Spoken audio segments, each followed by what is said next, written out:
ये एमबीबीएस के मेडिकल छात्र हैं और जिस तरीके से इन्होंने मर्सी जैसे भाषाओं का इस्तेमाल किया है वो हिंदुस्तान की नगरी में, जहां मोदी जी जिस प्रकार से, केजरीवाल जी, राहुल जी जहां देश के विकास की बातें करते हैं, वहां देश का नौजवान किस हालात में है। जिस महिलाओं का सम्मान की बात करते हैं, बेटियों को उत्थान की बात करते हैं, नौजवानों की बात करते हैं, यंग इंडिया की बात करते हैं, तमाम लोग आज जिस प्रकार से गुजरात चुनाव और हिमाचल चुनाव और एमसीडी चुनाव पे परिचर्चाएं कर रही है हिंदुस्तान की जनता, इसे कहते हैं मोदी जी का डिजिटल इंडिया। लेकिन मैं बता दूं कि जो मूलभूत समस्या है, जहां जुआ परेशान है, जहां डॉक्टरेट की डिग्री लेने की चाहत रखने वाले मर्सी जैसे भाषाओं का प्रयोग कर रहे हैं। आप देख सकते हैं जिस प्रकार से इन्होंने लिखा, हम सबका यही विचार, या तो दे दो डिग्री या मरने का अधिकार।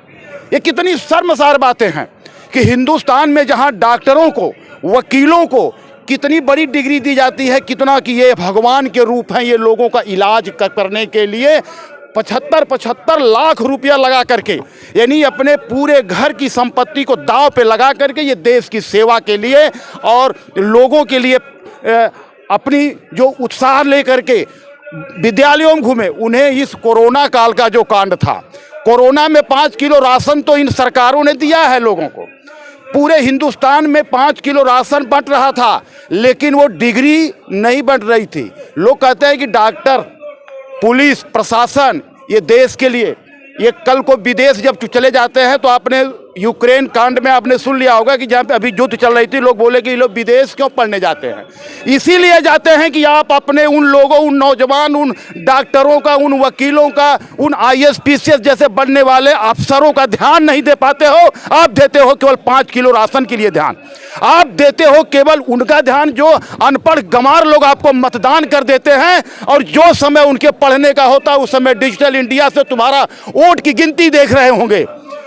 मैं मेट्रो का यात्री हूं, मैं देखता हूं सारे युवाओं को, सारे लोग केवल उसी मोबाइल पे बैठे रहते हैं। कुछ लोग तो अपना स्थान भी भूल जाते हैं कि मुझे राजीव चौक छोड़ना था या मंडी हाउस छोड़ना था।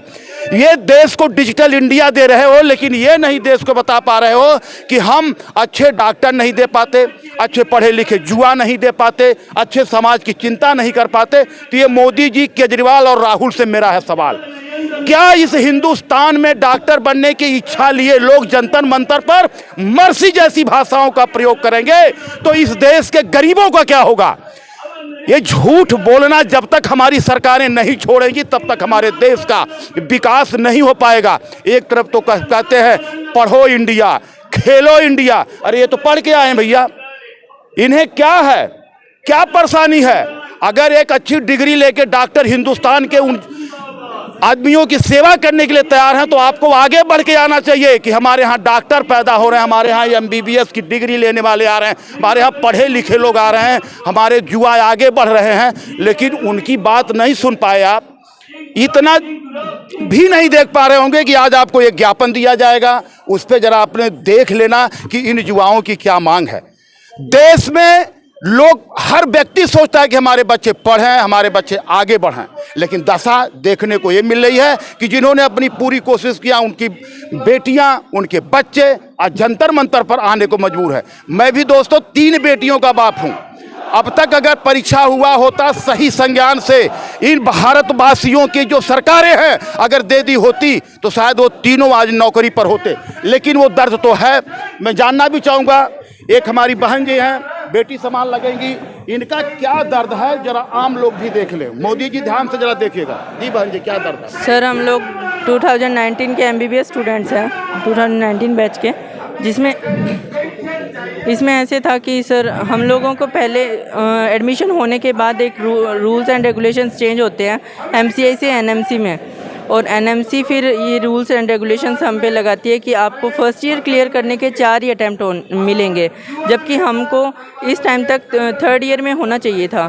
बट हम उस बैक की वजह से अब 4 अटैम्प्ट हमारे क्लियर होने के बाद हम लोगों को अब कॉलेज से निकाला जा रहा है। हम लोगों ने 3-3, 4-4 साल की फ़ीस भी भर दी, और सर हमें अचानक से बताया जा रहा है कि आपके अटैम्प्ट कंप्लीट हो गए, आपको निकाल रहे हैं कॉलेज से। देखा आपने, इन्होंने कहा कि इनका कॉलेज कह रहा है कि आपके अटैम्प्ट पूरे हैं, इन्होंने कि एक अटैम्प्ट की मांग की है, यानी एक मौका और इनको चाहिए, लेकिन वो विद्यालय नहीं सुन पा रहा है, लेकिन वो क्यों नहीं सुन पा रहा, इसमें किसकी कमियां हैं, क्या है हमारी सरकार की विसंगतियां। लेकिन और बेटी पढ़ाओ की बात करते हो, एक बेटी और भी खड़ी है। भाई जी आपको क्या दिक्कत है? हमें सर एक चांस चाहिए। हम 19 बैच की स्टूडेंट हैं जो 4th अटेम्प्ट पूरे हो गए, अब हमें चांस नहीं दिया जा रहा। चांस, केवल चांस की बात है, भीख नहीं है, अधिकार है। इन्हें एक मौका मिल जाना चाहिए, क्योंकि कोरोना काल से लेकर के आज तक जितने लोग परेशान रहे, कहीं ना कहीं सारी व्यवस्थाएं ठप थी, तो इस वजह से कहीं ना कहीं इनको भी परेशानी हुई है। इसमें एक हमारे पेरेंट्स भी हैं, मैं इनसे भी जानना चाहूँगा कितनी मेहनत से, किस सपना के साथ अपने बच्चों को आप लेके आए? बहुत ही मेहनत से मैं पैसे कमा के बन चुका हूँ। मेरी बच्ची को एक अटेम्प्ट के लिए मैं रिक्वेस्ट कर रहा हूँ, बस एक अटेम्प्ट के लिए एक मौका दीजिए, बस एक मौका के लिए इन्होंने बोला है। जबकि अभी आपको पता होगा कि राजनीतिक क्षेत्र को अगर आप जरा सा देखेंगे तो जो कभी भाजपा में थे वो आम में चले गए, आप वाले जो थे वो चले गए भाजपा में, कांग्रेस वाले भाजपा में और भाजपा वाले कांग्रेस में। उनको सारी मौकाएं मिलती हैं, लेकिन इन लोगों को वो मौका के लिए आज मर्सी जैसे शब्द का उपयोग करना पड़ रहा है। हमारे युवा हैं, मोदी जी जरा ध्यान से देखिएगा, ये आपके वह युवा हैं जो कभी आपका भी इलाज कर सकते थे, आपका भी जान बचाने में ये काम करते, आपके साथ खड़ा हो सकते थे। वो ऐसे भविष्य देश के हैं जो आपसे ही प्रश्न करेंगे, क्या इनको मौका देंगे? सर हमने तो बहुत टाइम से, 6 से 7 महीने से ज़्यादा टाइम हो गया, तब से हम अपना हक मान के चल रहे थे। इतने टाइम से हक नहीं मांगा, तो अब हमें लग रहा है कि हमें शायद भीख ही मांगनी पड़ेगी, तो शायद सरकार मांगे, क्योंकि हमने बहुत जगह ट्राई कर लिया जाकर, लेकिन हमारी बात कहीं भी नहीं सुनी जा रही। देखिए आपने, ये हैं मोदी जी के युवा जो डिजिटल इंडिया और देश की विकास की गंगा बहाने वाले। इन मोदी की सरकार में, एक केजरीवाल के राज्य में और एक भारत जोड़ो यात्रा के सरताज बने राहुल जी की सोच यहाँ तक नहीं आएगी। यहाँ तक किसी ने नहीं देखा होगा। यहाँ तमाम नेता लोग आए होंगे, तमाम अफसर लोग बैठे हैं, जो सभी इन्हीं अफसरों को, इंटेलिजेंस वालों को कहीं न कहीं डॉक्टरों की ज़रूरत पड़ती है तो वहीं जाते हैं। लेकिन आज इनकी आंख नहीं खुलेगी। वो कागज़ कब तक पहुँचा पाएंगे, मोदी तक ये आवाज़ जा पाएगी कि नहीं जा पाएगी, ये तो देखने की बात है। क्या इनका कुछ हो सकता है, ये तो भी अभी देखने की बात है। लेकिन यह बार बार कहना पड़ रहा है कि कहीं बुजुर्ग परेशान, कहीं नौजवान परेशान, कहीं बेटी परेशान, कहीं युवा परेशान, फिर भी डिजिटल इंडिया का गाना पूरे देश में बज रहा है। एक और युवा है, क्या कहना चाहेंगे मोदी जी से, क्या सीधे मांग करना चाहेंगे? हमारी बस एक ही मांग है कि हमें एक चांस मिले, और कुछ नहीं चाहते। हमें 6 महीने हो गए जगह जगह पे धक्के खाते हुए। हम सबसे पहले अलग अलग जिनके पास जा सकते थे, एनएमसी जो हमारी नेशनल मेडिकल काउंसिल है, उनके पास भी गए, उन्होंने हमारी गुहार नहीं सुनी। फिर हमें मिनिस्ट्रीज़ के पास भी जाए, पर कोई नहीं सुनता। इसलिए आज हम धरना कर रहे हैं जंतर मंतर में।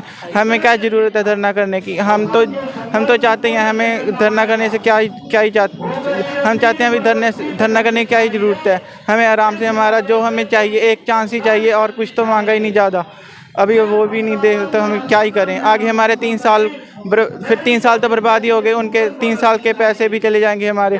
फिर ये बोल रहे हैं कि फिर हम क्या रह जाएंगे? 3 साल में बच्चों की डिग्री हो जाती है, हम तो +2 पास ही रह जाएंगे। और हमारी उम्र भी हो रही है, 22 साल, 22-23 साल के हो गए हैं। आगे हम डिग्री कैसे करेंगे अच्छे से? मोदी जी आपसे मेरा निवेदन है कि इनकी बातें सुने।